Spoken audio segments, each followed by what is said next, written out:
তো হে ভিউয়ার্স, কেমন আছেন সবাই? আশা করব সবাই ভালো আছেন। তো আজকে আমরা এক্সপ্লেন করছি রিস্টার্ট দ্য আর্থ মুভিটা। আর এই মুভিটা বানানো হয়েছে খুবই ইন্টারেস্টিং একটা গল্প নিয়ে। সো এই জন্য আমি বলবো ভিডিওটা শেষ পর্যন্ত দেখার জন্য, আর নয়তো অনেক কিছুই মিস করে ফেলতে পারেন। সো চলুন কথা না বাড়িয়ে শুরু করি আজকের ভিডিও।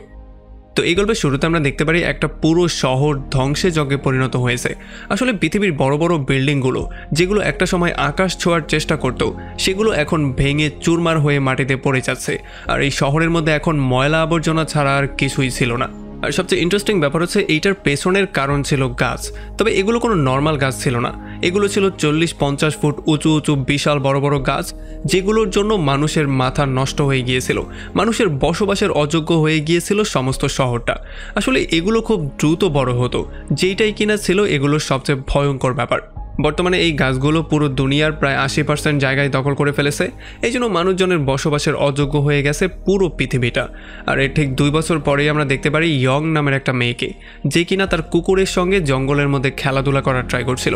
তবে তখনই তার বাবা ইয়াং এখানে চলে আসে, আর সে তাকে নিয়ে সোজা বাসার দিকে ব্যাক করার ট্রাই করে। আসলে যেহেতু এখন সন্ধ্যা হয়ে যাচ্ছিল, এই জন্য সূর্য ডোবার পরে বাইরে থাকাটা একটা ভয়ঙ্কর ব্যাপার ছিল। এই জন্যই সে তার মেয়েকে সেভ করার জন্য বাসায় নিয়ে যাওয়ার ট্রাই করছিল। তবে যখন তার কুকুরটা এখান থেকে দৌড়ে জঙ্গলের মধ্যে পালিয়ে চলে যায়, তখন সে তার বাবার কাছে রিকোয়েস্ট করে কান্নাকাটি করে সে নিজেও কুকুরটাকে ধরার জন্য জঙ্গলের মধ্যে দৌড় মারে। এখন ইয়ানের কাছেও তার মেয়ের পেছনে দৌড়ানো ছাড়া অন্য কোনো অপশন ছিল না। এই জন্য সে দৌড়াতে দৌড়াতে তার মেয়েকে ফলো করা শুরু করে। তবে তার মেয়েও দৌড়াতে দৌড়াতে একটা জায়গায় চলে আসে। তবে সে তার কুকুরটাকে এখানে আর খুঁজে পায় না।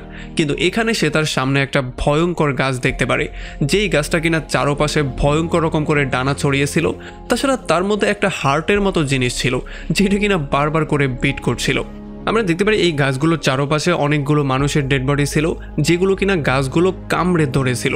আর তাছাড়া এই গাছের প্রোটেকশন দেওয়ার জন্য গাছের মধ্যেই সাপের মতো একটা জিনিস ছিল, যেটা কিনা মানুষকে পুরো খেয়ে ফেলতো। আর যখন এই গাছটা এখানে একটা মানুষের গন্ধ পেয়ে যায়, তখনই সেই মানুষটাকে খাওয়ার জন্য তার মুখটা খুলে। তবে সৌভাগ্যক্রমে তখনই তার বাবা এখানে চলে আসে, আর সে তাকে কোলে করে নিয়ে এখান থেকে দৌড়ে পালিয়ে যায়, আর সোজা চলে আসে তার ঘরের মধ্যে। এখানে এসে সঙ্গে সঙ্গে দরজা জানালা সব কিছু বন্ধ করে দেয়, আর ঘরের মধ্যে ইউভি লাইট অন করে দেয়। কারণ এই লাইটগুলো থেকে গাছেরা অনেকটা দূরে থাকার ট্রাই করতো, কারণ এই লাইটগুলোকে তারা ভয় পেত। এখন বাসায় আসার পরে তার মেয়ে ইয়াংয়েরও তার জন্য খারাপ লাগে, কারণ তার জন্যই তার বাবা এত বড় একটা ভয়ঙ্কর বিপদের মধ্যে পড়ে গিয়েছিল। এই জন্য সে তার কাছে মাপ চায়, আর আমরা দেখতে পারি তার বাবাও তাকে মাপ করে দেয়। আর এরপর সে তার ঘড়ির মধ্যে একটা ট্র্যাকার লাগিয়ে দেয়, যাতে করে যেই কোনো সময় সে তার লোকেশন ট্র্যাক করে বের করতে পারে। আর একটু পরে যখন গভীর রাত হয়ে যায়, তখন সে ইয়ানকে শুইয়ে দিয়ে নিজেও কিছু কাজ করা শুরু করে। তবে একটু পরে সে নিজেও ঘুমিয়ে পড়ে। আর তখন সে স্বপ্নে দেখতে পারে আজ থেকে কতগুলো বছর আগের একটা সিন। আমরা দেখতে পারি যখন সে একটা গাড়িতে করে তার ওয়াইফ আর তার মেয়েকে নিয়ে কোনো একটা জায়গায় যাওয়ার ট্রাই করছিল, তখন সে তার ওয়াইফের সঙ্গে ডিসকাস করা শুরু করে তার ওয়াইফের পরবর্তী প্রজেক্ট সম্পর্কে। আসলে তার ওয়াইফ ছিল একজন সায়েন্টিস্ট, আর তার ওয়াইফ এই পৃথিবীতে কিছু নতুন কোয়ালিটির গাছ বানানোর ট্রাই করছিল, যেগুলো কিনা খুব দ্রুতই বড় হয়ে যাবে আর মানুষের জন্য খুব দ্রুত অক্সিজেন সার্ভ করতে পারবে। আসলে এই প্রজেক্টটা এই জন্য নেওয়া হয়েছিল কারণ পৃথিবীতে গাছের সংখ্যা অনেকটা কমে গিয়েছিল, আর অক্সিজেনের মাত্রা অনেকটা কমে গিয়েছিল, যেই জন্য মানুষের পৃথিবীতে সার্ভাইভ করাটাই ডিফিকাল্ট হয়ে দাঁড়িয়েছিল। এই জন্যই সায়েন্টিস্টরা মিলে নতুন এই প্রজেক্টটা হাতে নিয়ে যেই কোনো ওয়েতে পৃথিবীকে সেভ করার ট্রাই করছিল। তবে তখনই তার ওয়াইফের ল্যাপটপের মধ্যে একটা ভিডিও কল চলে আসে, যেখানে তার একটা সহকর্মী এই গাছগুলো থেকে তাকে সাবধান থাকার জন্য বলছিল। তবে আসলে এতক্ষণে অনেকটা দেরি হয়ে গিয়েছিল। সামনে যতগুলো গাড়ি ছিল সেখান থেকে মানুষগুলো দৌড়ে চিৎকার করে করে বেরিয়ে আসছিল, কারণ এই ভয়ঙ্কর গাছগুলো তাদের উপরে আক্রমণ করছিল। এগুলো দেখার পরে ইয়ানও বেরিয়ে আসে ব্যাপারগুলোকে চেক করার জন্য। তবে সে দেখতে পারে এই ভয়ঙ্কর গাছগুলো আক্রমণ করতে করতে সামনের দিকে আসছে। আর তখনই গল্পটা আবারও প্রেজেন্টে ব্যাক করে, আর আমরা দেখতে পারি ইয়ানের ঘুমটা তার মেয়ের চিৎকারের আওয়াজ শুনে ভেঙে যায়। এই জন্য সে দৌড়ে চলে আসে তার মেয়ের রুমের মধ্যে। তবে আসলে এখানেও অনেকটা লেট হয়ে গিয়েছিল। যদিও তার মেয়ের রুমের মধ্যে ইউভি লাইট দিয়ে ঘেরা ছিল, তবে তবুও এই ভয়ঙ্কর রাক্ষসী গাছগুলো কোনো রকমে তার বেডটাকে চারপাশ দিয়ে ঘিরে ফেলেছিল। যদিও তার বাবা তাকে সেভ করার ট্রাই করছিল, কিন্তু কোনো লাভই হয় না। এই গাছগুলো মাটি ফুটো করে তার পুরো চৌকি সহ তাকে সোজা মাটির নিচেই নিয়ে যায়। তবে তখনই ইয়ানের মনে পড়ে সে তার মেয়ের হাতের ঘড়ির মধ্যে একটা ট্র্যাকার লাগিয়েছিল। এই জন্য সে সেটা লোকেশন ট্র্যাক করা শুরু করে। আর এইটা ট্র্যাক করতে করতে সে একটা পুরনো বাড়ির মধ্যে চলে আসে, যেটা কিনা আন্ডারগ্রাউন্ডের একটা ভয়ঙ্কর বাড়ি ছিল। আর এখানে সে এসে দেখতে পারে তার মেয়েকে একটা খাঁচার মধ্যে বন্দি করা হয়েছে, আর গাছগুলো তাকে মারার জন্য আস্তে আস্তে তার সামনে যাওয়ার ট্রাই করছে। তবে তার মেয়ে কোনো রকমে ইউভি লাইটের সাহায্যে গাছগুলো থেকে নিজেকে প্রোটেকশন দেওয়ার ট্রাই করছে। তবে আসলে এটা সে বেশিক্ষণ করতে পারবে না, কারণ একটু পরেই এটার চার্জ শেষ হয়ে যাবে। তবে তখনই এখানে ইয়ান চলে আসে আর সে তার নিজের লাইটটা তার মেয়ের দিকে ছুঁড়ে মারে, যাতে করে সেইটার মাধ্যমে সে নিজেকে প্রোটেকশন দিতে পারে।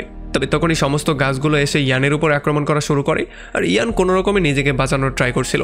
আর তখনই তার মাথায় একটা বুদ্ধি চলে আসে, এই জন্য সে এখানে একটা জানালাই ভেঙে ফেলে, যেই জন্য এই জানালা দিয়ে মধ্যে যখনই সূর্যের আলো চলে আসে তখনই ইয়ান প্রচণ্ড ক্লান্ত হয়ে বেহুশ হয়ে যায়। আর এই গাছগুলো আলো দেখার পরে দৌড়ে পেছনে পালিয়ে যায়। আসলে এই গাছগুলো সূর্যের আলোকেও অনেকটা ভয় পেত। একটু পরেই আমরা দেখতে পারি ইয়ান আস্তে আস্তে করে তার স্বপ্নের মধ্যে হারিয়ে যায়। সে আবারও কয়েক বছর আগের স্বপ্ন দেখা শুরু করে, আর এখানের গাছগুলো আস্তে আস্তে করে তাকে পেঁচিয়ে ধরছিল। যদিও তার মেয়ে তাকে টেনে সেখান থেকে বের করার ট্রাই করছিল, কিন্তু তার মধ্যে এতটাও শক্তি ছিল না যে সে তার বাবাকে টেনে সেখান থেকে বাইরে আনতে পারে। এই জন্য সে প্রচণ্ড হতাশ হয়ে গিয়েছিল।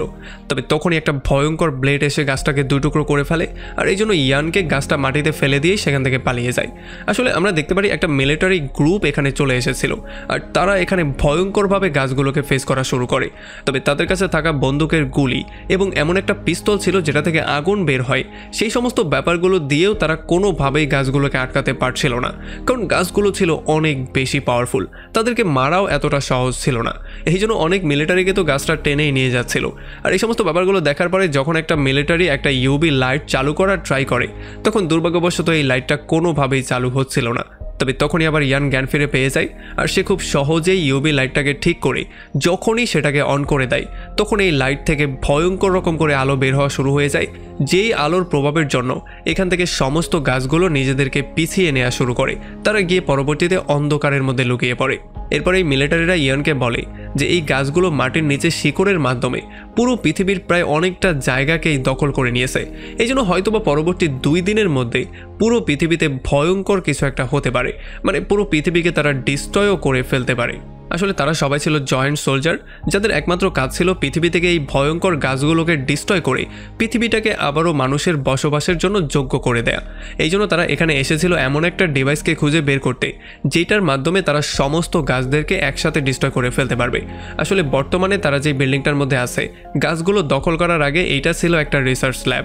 এই জন্য সেই ডিভাইসটা তারা এখানেই লুকিয়ে রেখেছিল। এই জন্য মিলিটারিরা অনেকক্ষণ খোঁজাখুঁজি করার পরে ফাইনালি সেই ডিভাইসটা পেয়ে যায়, আর এই ডিভাইসটা পাওয়ার সঙ্গে সঙ্গে তারা হেডকোয়ার্টারে এটার খবরও জানিয়ে দেয়।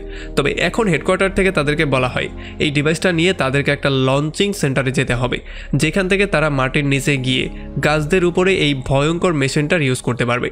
আসলে বর্তমানে পুরো দুনিয়াতে প্রায় 140টা এমন ডিভাইস ছিল, আর যদি তারা এই গাছগুলোকে একসাথে ডিস্ট্রয় করতে চায় তাহলে তাদের সবাইকে একসাথে সেই ডিভাইসগুলোকে অ্যাক্টিভেট করতে হবে, যেটার মাধ্যমে একটা ব্লাস্ট হয়ে এখানে সমস্ত গাছের মৃত্যু হয়ে যাবে। তবে আসলে এই প্ল্যানটা শোনার পরে ইয়ানের কাছে মনে হচ্ছিল এই প্ল্যানের মধ্যে কোনো একটা প্রবলেম তো অবশ্যই আছে।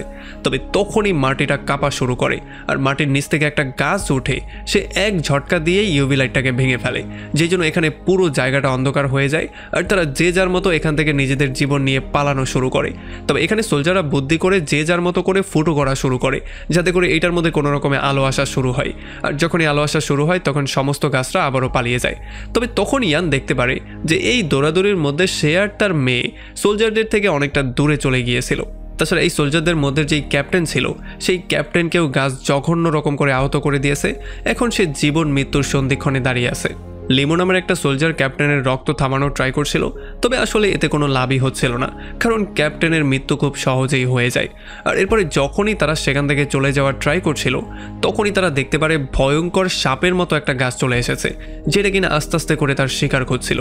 যদিও এটাকে মারার জন্য ইয়ান একটা লোহার টুকরা নেয়, তবে তখন লিমো তাকে থামিয়ে দেয়, কারণ এই গাছটা ছিল আসলে অন্ধ। সে নিজে চোখে দেখতে পারতো না, সে শুধু শব্দ শুনে শুনে গিয়ে তাদের উপরে আক্রমণ করত। এই জন্য তারা চুপচাপ কোনো শব্দ না করে সেই ডিভাইসটা নিয়ে এখান থেকে চলে যাওয়ার ট্রাই করে। তবে তখনই ভুলবশত ইয়ানের মেয়ে একটা ধাক্কা খেয়ে যায়, যেই জন্য এখানে একটা শব্দ হয়ে যায়। আর এই শব্দ শোনার সঙ্গে সঙ্গে এই গাছটা ভয়ঙ্করভাবে গিয়ে তার উপরে আক্রমণ করার ট্রাই করে। আর এই জন্য তাকে সেভ করার জন্য লিমো আর ইয়ানও চলে আসে এই সাপটার সামনে। তবে আসলে তাকে ফেস করা এতটাও ইজি ব্যাপার ছিল না, সে ছিল খুবই ভয়ঙ্কর একটা গাছ। তবে তখনই ক্যাপ্টেন তার পিস্তলটা নিয়ে তার সামনে চলে আসে আর তার উপরে শ্যুট করা শুরু করে। তবে এতে করেও তার কিছু হচ্ছিল না, সে উল্টো ক্যাপ্টেনকেই পেঁচিয়ে ধরে।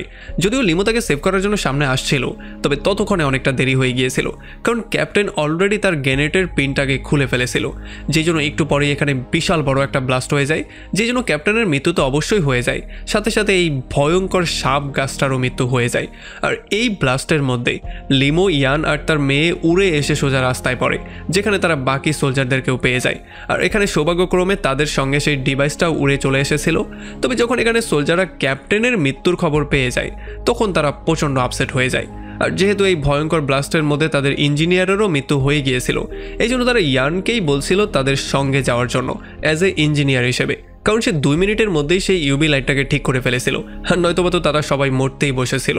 তবে ইয়ান কোনোভাবেই তাদের সঙ্গে যেতে চাইছিল না, কারণ এখন সে আর তার মেয়ে সেফ ছিল, আর তার মেয়ের সেফটির উপরে তার কাছে আর কিছুই ছিল না, কারণ তার মেয়ে ছাড়া এই দুনিয়াতে আর তার কেউই নেই।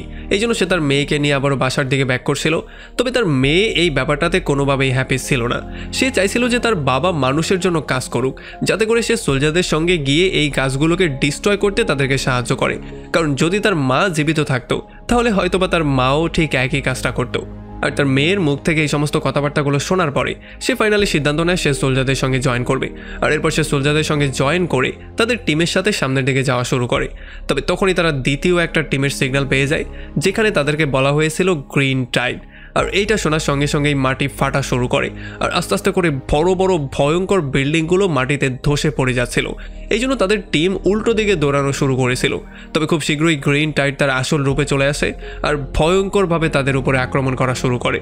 আসলে গ্রিন টাইড ছিল অনেকগুলো গাছের একটা কম্বিনেশন, যেটা কিনা ঢেউয়ের মতো সামনের দিকে আসতো, আর এগুলো পুরো সামনে যেটাই পেত সেটাকে ভেঙে চুরমার করে ফেলতো। আর যদি কেউ তাদেরকে বাধা দেওয়ার ট্রাই করতো, তাহলে তো তারা তাকে মাটির সঙ্গে মিশিয়েই ফেলতো। আমরা দেখতে পারি এই বড় বড় বিল্ডিংগুলোকে খুব সহজেই তারা মাটির সঙ্গে মিশিয়ে চুরমার করে দিচ্ছিল। আর সবচেয়ে ভয়ঙ্কর ব্যাপার হচ্ছে এইটা হচ্ছে শুরু, কারণ পরবর্তী 56 ঘন্টার মধ্যে তারা পুরো পৃথিবীটাকেই ডিস্ট্রয় করতে যাচ্ছিল। এখন লিমোর টিম কোনো রকমের যার যার জীবন নিয়ে পালিয়ে যাওয়ার ট্রাই করছিল, তবে তাদের স্পিড ছিল অনেকটা স্লো। অন্যদিকে টাইডের স্পিড ছিল অনেক বেশি, যারা কিনা ভয়ঙ্কর রূপে তাদের উপরে আক্রমণ করতে আসছিল। এই জন্য তারা সবাই দৌড়ে কোনো রকম একটা বাসের মধ্যে উঠে যায়।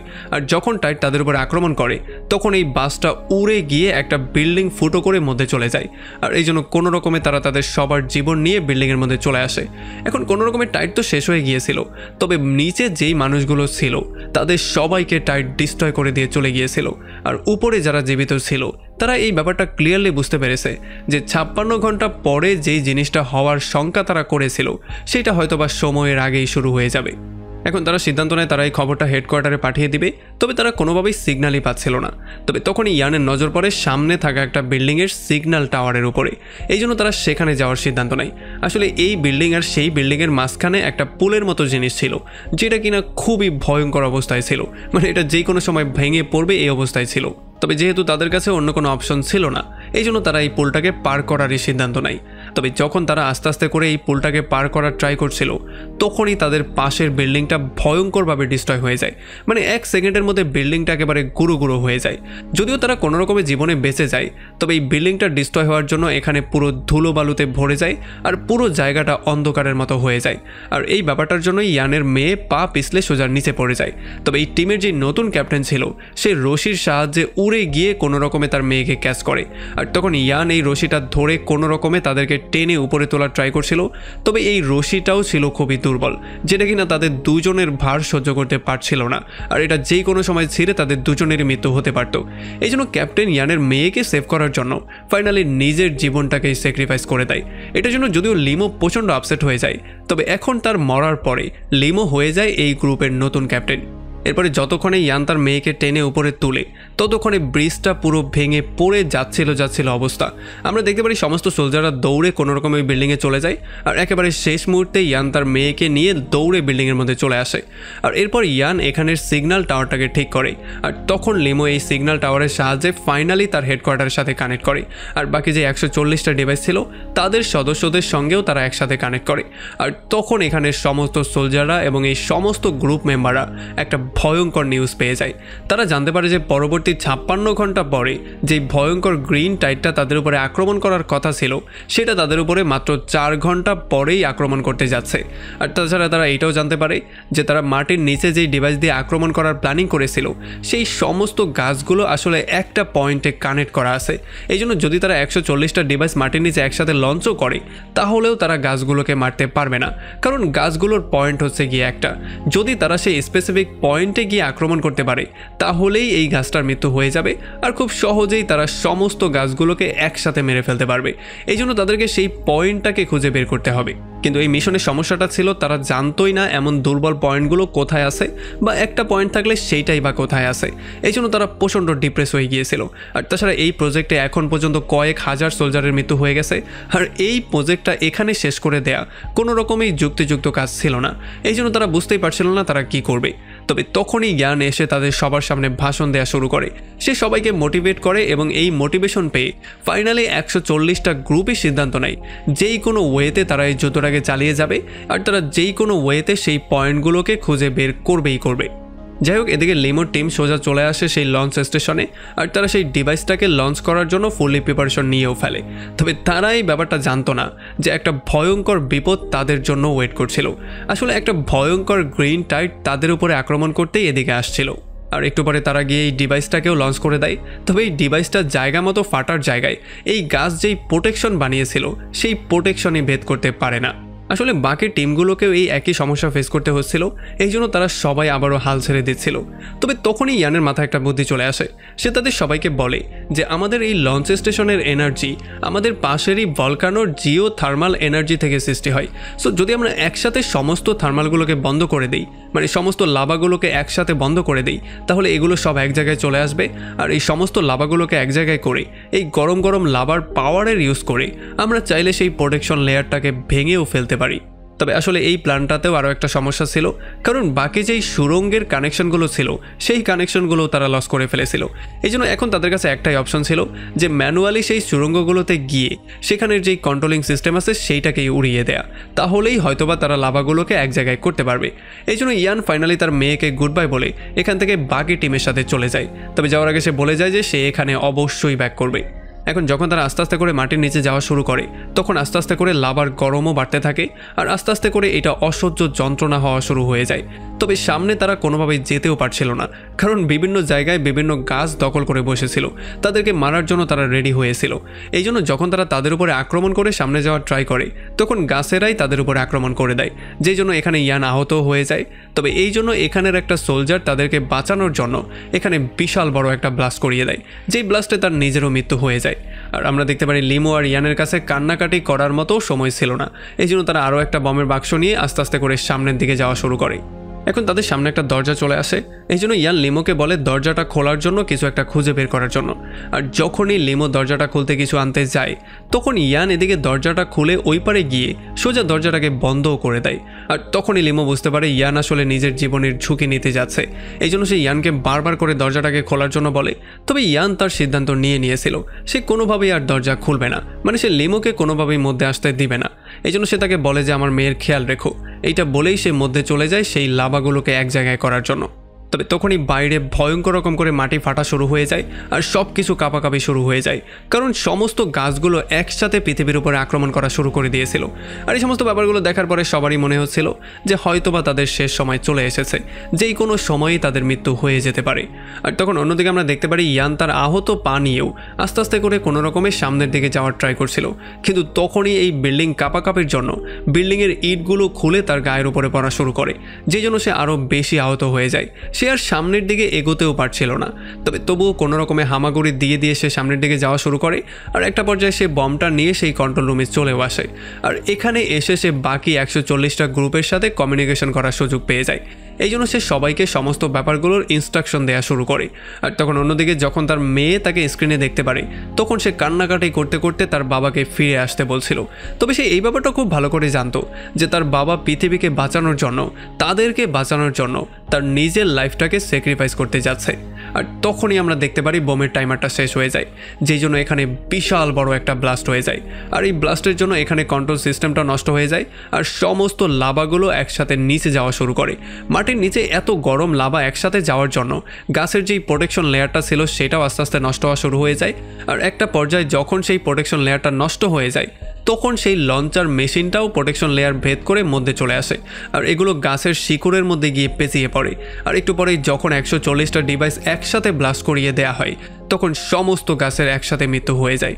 আর এই জন্য যেই গাছগুলো উপরে ছিল সেগুলো আস্তে আস্তে করে মাটির নিচে চলে যাওয়া শুরু করে, কারণ তাদের যেই ঘোরার শক্তি ছিল সেই শক্তি এখন নষ্ট হয়ে গেছে। আর এমন করেই পৃথিবীটা আবারও মানুষের বসবাসের যোগ্য হওয়া শুরু করে। এই ব্লাস্টের পরে পৃথিবীতে এখনও যারা জীবিত ছিল তারা সবাই খুবই হ্যাপি ছিল, কারণ তারা একটা বিশাল বড় বিপদের হাত থেকে মুক্ত হয়েছিল। আর সেই দিনের পর থেকে নতুন একটা সময়ের সৃষ্টি হয়েছিল, মানুষ নতুন করে আবারও নতুন একটা শুরু করার সুযোগ পেয়েছিল। আর এমন একটা ইন্টারেস্টিং পয়েন্টে এই পুরো মুভিটা এখানেই শেষ হয়ে যায়। তো আমাকে কমেন্ট করে জানান কেমন লাগলো ভিডিও। যদি ভালো লাগে তাহলে অবশ্যই একটা লাইক করবেন, আর যদি এখনও আমাদের চ্যানেলটা সাবস্ক্রাইব করে না থাকেন তাহলে প্লিজ করে ফেলুন। তো আমাদের দেখা হবে অন্য কোনো ভিডিওতে অন্য কোনো একদিন। Till then, take care.